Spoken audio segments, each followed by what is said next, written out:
Le thème que nous avons à présenter ce matin s'intitule l'insuffisance cardiaque dans son volet diagnostic et classification. Pour ce faire, nous allons adopter le plan suivant. Nous allons voir les généralités, faire un petit rappel, parler du diagnostic et enfin quelques mots de la prise en charge. Nous dirons que l'insuffisance cardiaque est une pathologie qui a connu des évolutions à travers le temps. Donc les définitions ont évolué. L'actuelle définition, c'est qu'il s'agit d'un syndrome caractérisé par des symptômes tels que la dyspnée, les édèmes, des chevilles, la fatigue, associés ou non à des signes cliniques, genre tachycardique, des râles crépitants, des turgescences jugulaires, causés par une anomalie structurelle ou fonctionnelle du cœur, entraînant un débit cardiaque insuffisant ou des pressions intracardiaques élevées à l'effort ou au repos selon l'INSEE 2021. À côté de cette définition clinique, on peut adjoindre une définition physiopathologique qui reconnaît à l'insuffisance cardiaque une incapacité du cœur à délivrer un débit adapté aux besoins de l'organisme et ou à fonctionner avec les pressions de remplissage normales. Selon le mode d'installation, on distingue l'insuffisance cardiaque aiguë lorsque les signes apparaissent soudainement et l'insuffisance cardiaque chronique lorsqu'ils apparaissent progressivement. Selon les cavités atteintes, on parlera d'insuffisance cardiaque gauche, d'insuffisance cardiaque droite ou d'insuffisance cardiaque globale lorsqu'il s'agit d'une atteinte biventriculaire. L'insuffisance cardiaque a été déclarée pandémie mondiale avec l'atteinte de chiffres de 64 millions de personnes dans le monde en 2017. Environ 6,5 millions de personnes sont atteintes aux États-Unis, 1,5 million de personnes en France. En Afrique, l'insuffisance cardiaque représente 53% des admissions en cardiologie et représentait 53% des admissions en cardiologie en 2015. Au Mali, à Ségou, on était à une fréquence hospitalière de 16,51%, mais il faut préciser qu'il s'agissait de l'insuffisance cardiaque du sujet âgé. Au point G, en 2018, ça représentait 23%. Le diagnostic de l'insuffisance cardiaque est rendu facile par l'avènement de l'ultrasonographie, mais aussi par l'existence des biomarqueurs. Le pronostic reste cependant sombre malgré les avancées thérapeutiques et une mortalité pouvant atteindre les 50% à 5 ans. Ces chiffres dénotent l'ampleur du problème, ce qui fait que l'insuffisance cardiaque est considérée comme étant un fardeau mondial. À titre de rappel, nous ne sommes pas les premiers à parler d'insuffisance cardiaque. Des signes d'insuffisance cardiaque étaient notés déjà sur les restes d'un dignitaire datant de 1479 avant Jésus-Christ, selon l'égyptologue Ernesto Schiaparelli. Entre le 5e et le 3e siècle, Hippocrate lui-même reconnaissait des signes d'insuffisance cardiaque congestive quand il faisait son auscultation immédiate. En approchant son oreille du thorax des patients, il entendait du bruit qui ressemblait à du vinaigre bouilli et qui rapportait à l'insuffisance cardiaque. Entre 1741 et 1799, on découvre la digitaline à partir de la digital courte et ceci à l'honneur de Whitehead. En 1910, Sarling publia son traité La loi du cœur et en 1954, Elder et Hertz utilisent l'ultrasonographie pour examiner les structures cardiaques. Ce n'est qu'à partir de 1980 que les scientifiques ont commencé à considérer l'insuffisance cardiaque comme étant un syndrome complexe. En guise de physiopathologie, nous dirons que l'insuffisance cardiaque est l'aboutissement ultime de la plupart des affections cardiaques ou d'autres affections qui ne sont pas cardiaques mais qui affaiblissent les fonctions cardiaques au fil du temps. Ainsi, l'insuffisance cardiaque peut être consécutée à une hypertension, à une valvulopathie, à une cardiomyopathie ou de cardiopathie congénitale, autres maladies telles que les maladies de stockage également. L'insuffisance cardiaque, comme qui dirait, c'est une affaire de débit. Et le débit cardiaque est égal au produit du volume d'éjection systolique par la fréquence cardiaque. Cette fréquence cardiaque est modulée par le système nerveux autonome avec les systèmes sympathiques qui l'accélèrent et les systèmes parasympathiques qui les ralentissent. Mais le volume d'éjection systolique, donc le débit cardiaque, dépend de trois facteurs.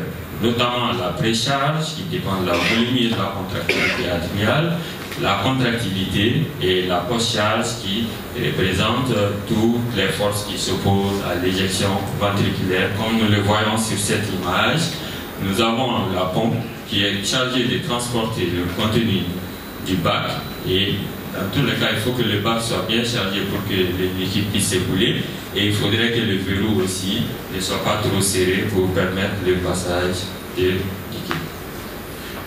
Le dysfonctionnement de cette pompe peut avoir deux conséquences principales: une baisse du débit cardiaque ou une incapacité à adapter ces débits, ou bien une augmentation des pressions de remplissage intraventriculaire qui se transmet en amont. La mise en jeu des mécanismes compensateurs tels que l'activation du système neuro-hormonal, le système sympathique, le système rénine-angiotensine-aldostérone aura un effet bénéfique à court terme car maintient les débits cardiaques et les pressions de perfusion, mais à long terme s'avère délétère car augmente le travail cardiaque et la consommation en oxygène du cœur et tend à favoriser les processus d'hypertrophie et de fibrose. Venons-en aux classifications maintenant. L'insuffisance cardiaque est un syndrome qui connaît plusieurs classifications. Ces classifications sont basées sur la sévérité des symptômes et les degrés d'altération de la fonction cardiaque. En premier lieu, nous avons la classification selon la fraction d'éjection ventriculaire gauche, qui permet de définir désormais l'insuffisance cardiaque en trois catégories. Première catégorie, il s'agit de l'insuffisance cardiaque à fraction d'éjection réduite lorsque la F est inférieure à 40%. La deuxième catégorie, c'est l'insuffisance cardiaque à fraction d'éjection modérément réduite lorsque la fraction d'éjection est entre 41 et 49%, anciennement appelée insuffisance cardiaque à fraction d'éjection intermédiaire. Et la dernière, c'est l'insuffisance cardiaque à fraction d'éjection préservée lorsque la fraction d'éjection est supérieure à 50%. Une nouvelle entité appelée insuffisance cardiaque à fraction d'éjection améliorée a été introduite et qui est définie par une insuffisance cardiaque à FE inférieure à 40%, mais qui se voit secondairement élevée à plus de 40% lors des examens ultérieurs. Nous avons aussi la classification de la New York Heart Association, qui est une classification selon le stade fonctionnel de l'insuffisance cardiaque en 4 stades.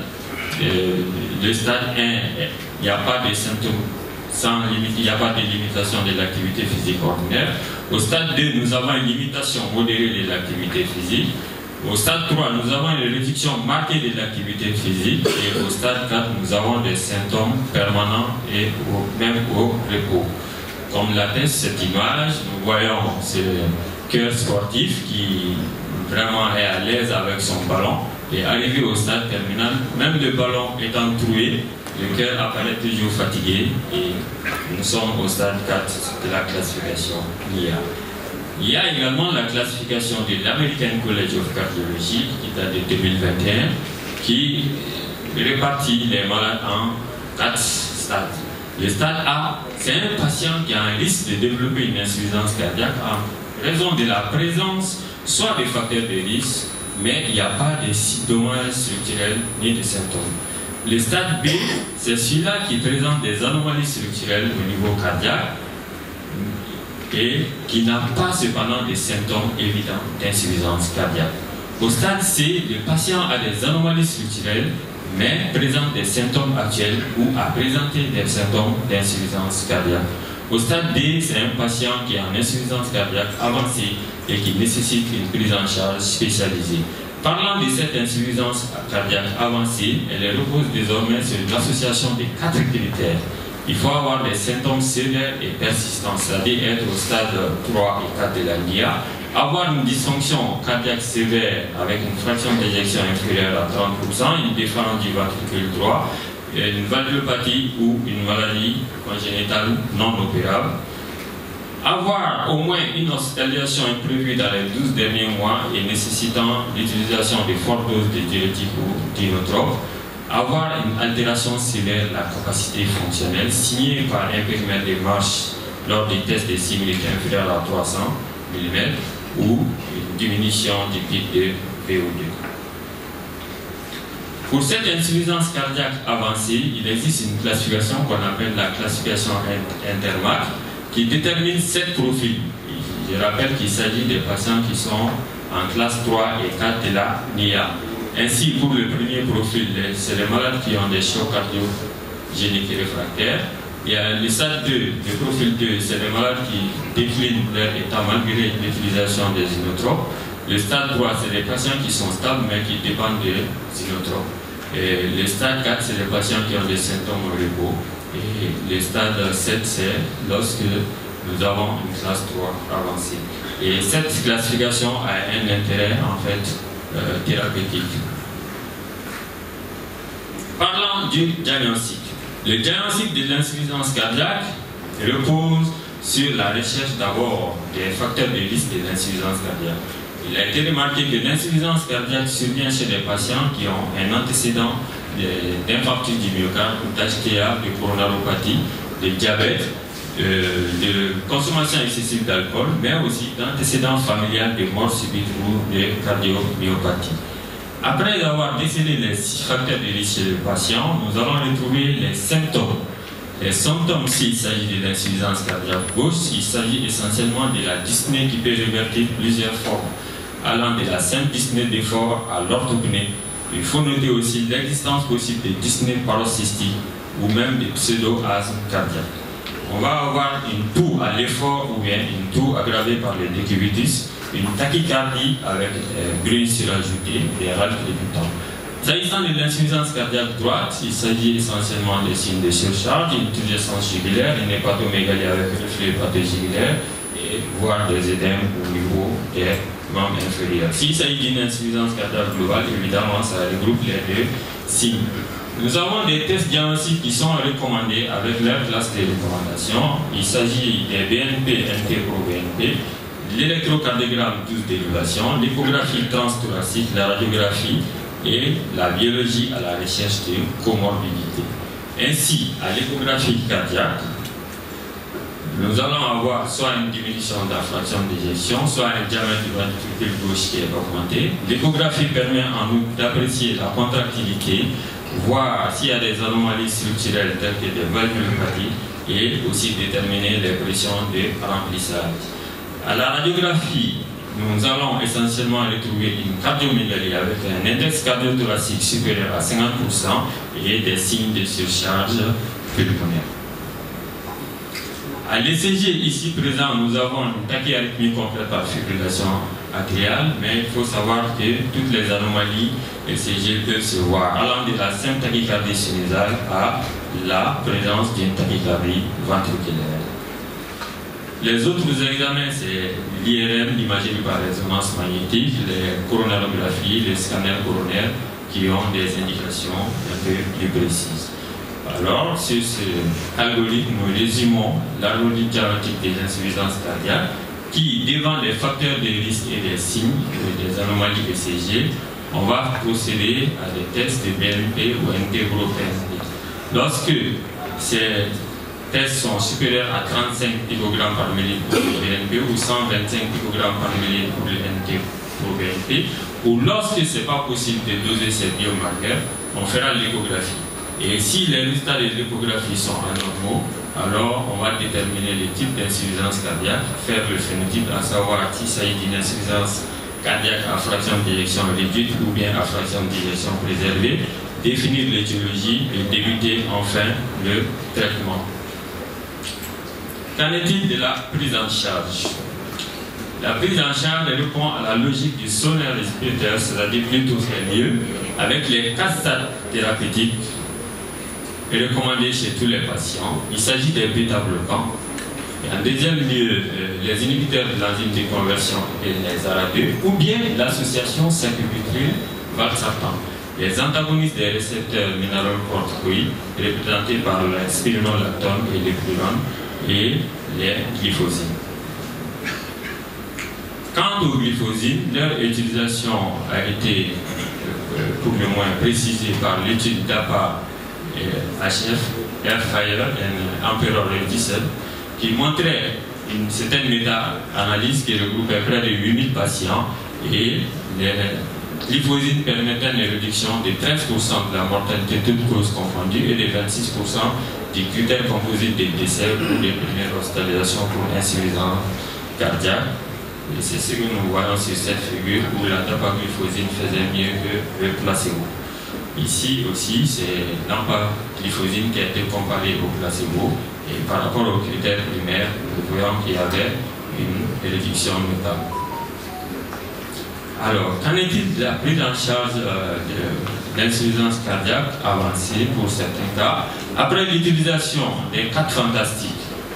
Et nous allons encore revoir le patient. Si la FE est toujours inférieure à 35% et que le QRS est inférieur à 130 millisecondes, alors on va faire, vous avez dit bien. Excusez-moi, oui. Je crois que votre présentation devait se limiter à la diagnostic et la classification, pas la prise en charge. D'accord. Donc vous êtes très gentil, mais c'est fini. Empiétez sur le... Ok, c'est fini. Ok, merci. D'accord. Donc voilà, comme on l'a si bien dit, les quelques mots qui étaient sur la présentation seront précisés par d'autres présentateurs.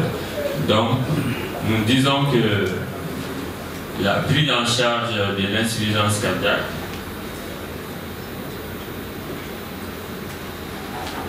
qui est un syndrome complexe caractérisé par une morbidité et une mortalité importante, une incapacité fonctionnelle et une qualité de vie réduite ainsi que des coûts élevés. Sa prise en charge précoce et adéquate permettra de réduire son fardeau social et économique, surtout dans nos pays en voie de développement. Ainsi, chers congressistes, nous arrivons à terme de notre conférence et nous vous remercions pour votre aimable attention. Merci. Merci, docteur.